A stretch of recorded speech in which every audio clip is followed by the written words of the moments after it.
अस्सलाम वालेकुम viewers, welcome to Madiha FX. कैसे आप सब लोग? उम्मीद करती हूँ आप सब खैरियत से होंगे।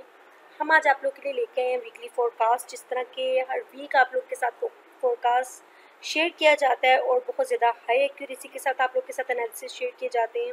आज है सैटरडे 23 अगस्त। इंशाल्लाह ये पूरे वीक के एनालिसिस होंगे जो आपके साथ शेयर किए जाएंगे। और लास्ट वीक के अंदर क्या हुआ, ये फंडामेंटल की क्या सिचुएशन थी, आपने देखा कि ये गोल्ड इतना ज़्यादा आज फ्राइडे वाले दिन पंप किया। वाई, क्या रीज़न हो सकती है इसकी? हम सबसे पहले चलते हैं फॉरेक्स फैक्ट्री के ऊपर। तो आप देखें कि इस पूरे लास्ट वीक के अंदर सारे डाटाज यूएसटी के मेजॉरिटी पॉजिटिव डाटाज हैं। जब भी यूएसटी स्ट्रॉन्ग होती है तो गोल्ड डंप करता है। अब यहाँ पे लोगों के सेंटिमेंट्स के साथ प्ले किया गया। किस तरह से लोगों के सेंटिमेंट्स के साथ प्ले किया गया कि स्ट्रक्चर को सेलिंग में शिफ्ट किया गया, डाटाज को पॉजिटिव किया गया, गोल्ड को नेगेटिव दिखाया गया और उसके बाद गोल्ड को पॉजिटिव लेके गए, उसके बाद गोल्ड को पंप कर दिया गया। तो ये टोटल ह्यूमन साइकोलॉजी के साथ प्लेइंग की गई है। टोटल आप लोगों के साथ आप समझ लें कि रिटेलर्स के माइंड सेट के साथ खेला जाता है, फंडामेंटल्स को आड़े हाथों लेकर। जबकि आप लोग के साथ मैंने मैनी टाइम एक चीज़ शेयर किया है और आगे भी इंशाल्लाह with the passage of time मैं आप लोग के साथ हाई एक्यूरेसी के साथ चीज़ें शेयर करती रहूँगी। देखिए, मार्केट के अंदर आपने अगर लॉन्ग टर्म के लिए सस्टेन करना है तो 100% की एक्यूरेसी कुछ भी नहीं होती। अगर इस मार्केट के अंदर सक्सेसफुल होना है तो सिर्फ आपको 3 चीज़ें सक्सेसफुल कर सकती हैं। एक आपकी प्लानिंग, एक आपकी रिस्क मैनेजमेंट और एक आपकी साइकोलॉजी। बस अगर आपके पास एक प्रॉपर माइंडसेट नहीं है तो आप इस मार्केट में प्रॉपर और कंसिस्टेंसी के साथ कभी भी प्रॉफिटेबल नहीं हो सकते। या आप लोग हमेशा ही रिटेलर्स जितने भी आप कहते हैं कि मार्केट मूवर्स हैं या स्मार्ट मनी है, उनके हाथों हमेशा लिक्विडेट होते रहेंगे। अगर हम बात करें अपकमिंग वीक की कि मंडे वाले दिन हमें कोई डाटा नज़र आ रहा है, तो मंडे वाले दिन हमें सिर्फ सीबी कंज्यूमर कॉन्फिडेंस का डाटा नज़र आ रहा है। इसके अलावा कोर ड्यूरेबल गुड्स ऑर्डर्स, ये इतना ज़्यादा इफ़ेक्टिव डाटा नहीं होता। लेकिन ट्यूसडे वाले दिन, मंडे वाले दिन अगर हम देखें तो सिर्फ न्यू होम सेल्स का एक डाटा है जो कि मार्केट में थोड़ा बहुत पोटेंशियल लगता है। हाँ, मार्केट को थोड़ी बहुत एक मूवमेंट आप समझ लें कि थोड़ी सी बिल्कुल फ्लक्चुएशन एक्सपेक्ट कर सकते हैं हम इस डाटा के ऊपर। अगर हम ट्यूसडे की बात करें तो ट्यूसडे वाला दिन न्यूज़ के हवाले से हमारे लिए थोड़ा बहुत इफेक्टिव हो सकता है, क्योंकि इसके अंदर सीबी कंज्यूमर कॉन्फिडेंस जैसी न्यूज़ है। तो ये मार्केट के अंदर आपको पता है कि सीबी कंज्यूमर कॉन्फिडेंस की न्यूज़ जब भी मार्केट के अंदर आती है तब भी गोल्ड को एक छोटी सी फ्लक्चुएशन या एक थोड़ी सी मूवमेंट मिलती है, पुश मिलता है डायरेक्शनल मूवमेंट की तरफ। मेजॉरिटी क्या होता है कि बड़ी न्यूज़ के ऊपर जब लोग गैम्बलिंग करते हैं तो बड़ी न्यूज़ के ऊपर हमेशा, जैसे परसों जुमेरात वाले दिन जो डाटा आया वो बहुत ज़्यादा इम्पोर्टेंट डाटा था, लेकिन उस पर मार्केट का मूव बिल्कुल भी नहीं आया। ठीक है, गोल्ड बिल्कुल पॉजिटिव था और गोल्ड यूएसडी पॉजिटिव थी और गोल्ड को सेल लेके गया। उसके बाद नेक्स्ट जो यूएसडी की न्यूज़ के अंदर न्यूज़ को नेगेटिव दिखाया गया और गोल्ड को पंप कर दिया गया।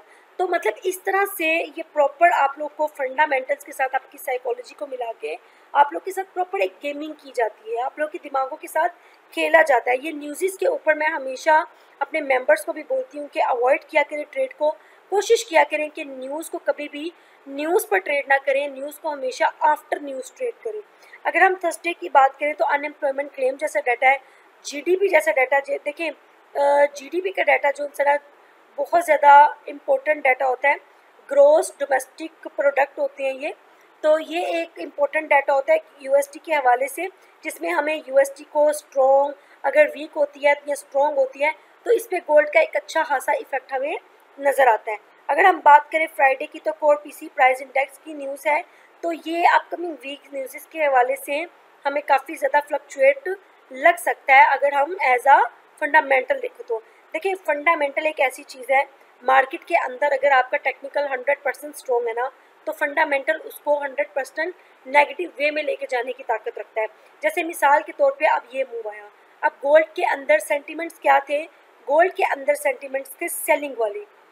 ये सेलिंग सेंटिमेंट्स थे, लोगों को सेल के अंदर बैठाया गया और उसके बाद जैसे ही लोगों का एक माइंडसेट, एक साइकोलॉजी सेट होगी सेलिंग के अंदर, तो इन्होंने मार्केट मेकर्स ने इसको बाय में कन्वर्ट कर दिया।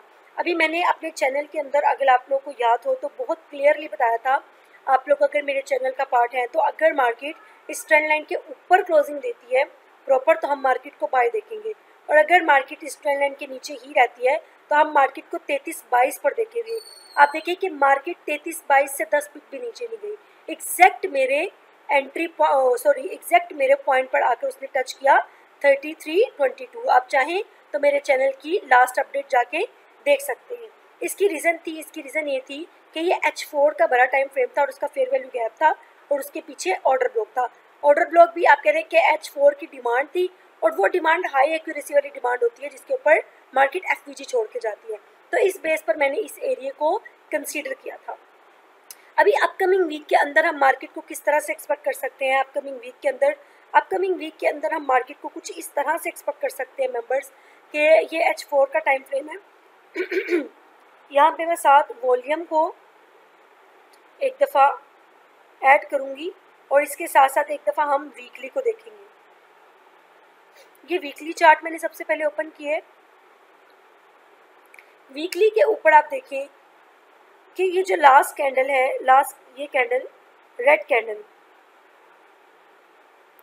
और ये ग्रीन कैंडल, अब इसके अंदर देखिए कितना ज़्यादा मोमेंटम था।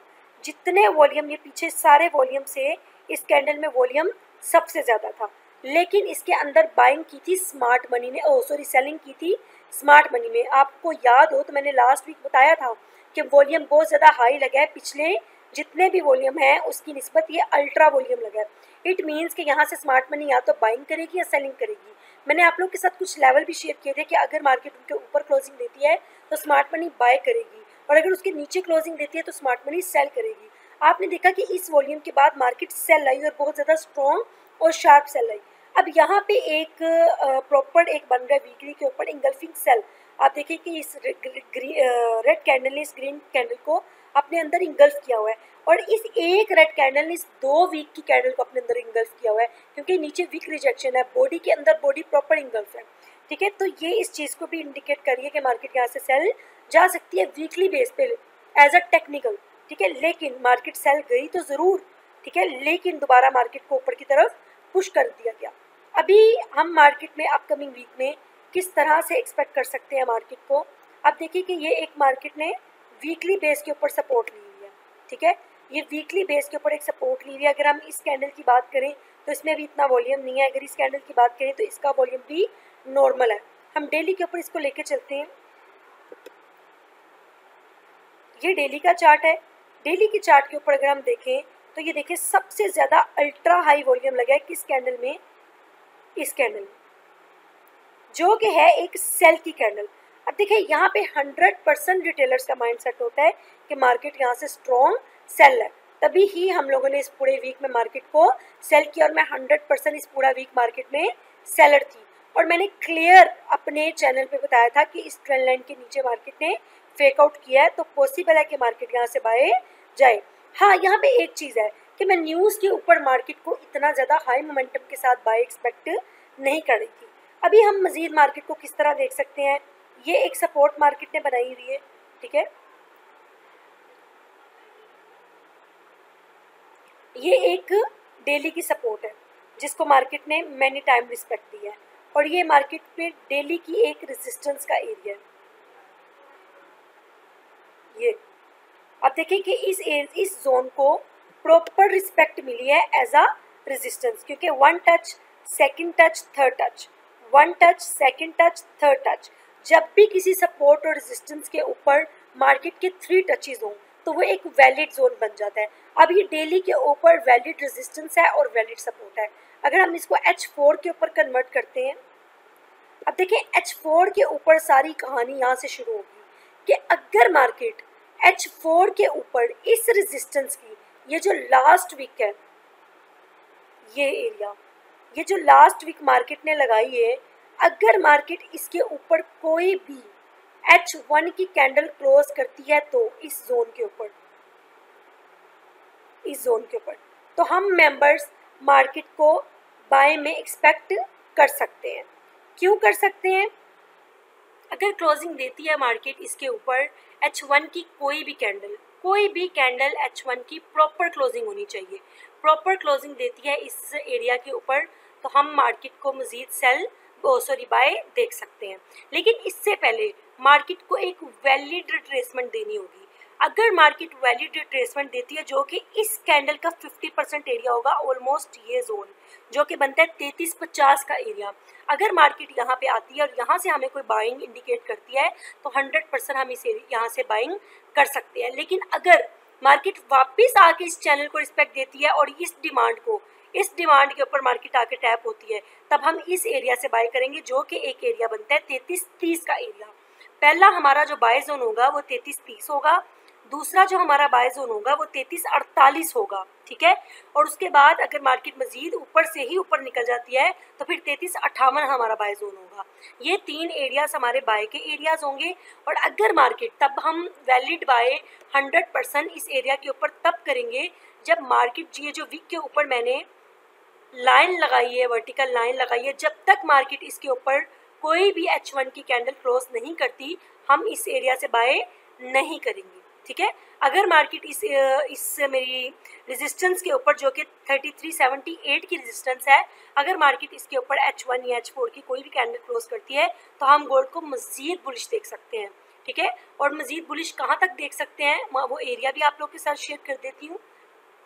मज़ीद अगर हम यहाँ से मार्केट बाय जाती है तो फिर हम मार्केट को मज़ीद 2 एरियाज़ तक बाय देख सकते हैं। अब वो 2 एरियाज़ कौन से होंगे मैं वो भी आपको बता देती हूँ। वो 2 एरियाज़ होंगे, फर्स्ट एरिया होगा हमारा ये एरिया जो कि बनता है 3402 का एरिया, और सेकंड एरिया होगा हमारा ये लास्ट रेजिस्टेंस जो कि है 3433 का एरिया। और जब तक मार्केट इस एरिया पे कैंडल क्लोज नहीं करती प्रॉपर H1 की 3381 का एरिया, अगर मार्केट 3381 के एरिया के ऊपर प्रॉपर कैंडल क्लोज नहीं करती तो हम मजीद बाइंग नहीं करेंगे। और बाय के लिए जो सबसे बेस्ट एरियाज हैं वो है फर्स्ट एरिया ये 3324 का, सेकंड एरिया ये एरिया 3348 का एरिया, और थर्ड एरिया 3361 का एरिया। तो ये बाइंग और सेलिंग दोनों के एरियाज मैंने आपको बता दिए हैं किस तरह से मार्केट इन पे वर्क करेगी, और इंशाल्लाह बहुत एक्यूरेसी के साथ वर्क करेगी जिस तरह से हमेशा से मैं आपको बताती हूँ। मेरा बैच इंशाल्लाह सितंबर में स्टार्ट हो रहा है। आप में से बहुत से लोग पूछते हैं कि मैडम हम आपका ब्रोकर ज्वाइन करना चाहते हैं, तो डिस्क्रिप्शन के अंदर मेरे लिंक मेंशन होते हैं। इसके अलावा जो भी लर्निंग पर्पज से मुझे ज्वाइन करना चाहता है, सितंबर में मेरी क्लासेस कंटिन्यू हो रही है इंशाल्लाह। इसमें proper complete basic to advance level का कोर्स होगा। जो भी हमसे कॉन्टैक्ट करना चाहता है नंबर बायो में मेंशन है, कर सकता है। Thank you so much. अल्लाह हाफिज़।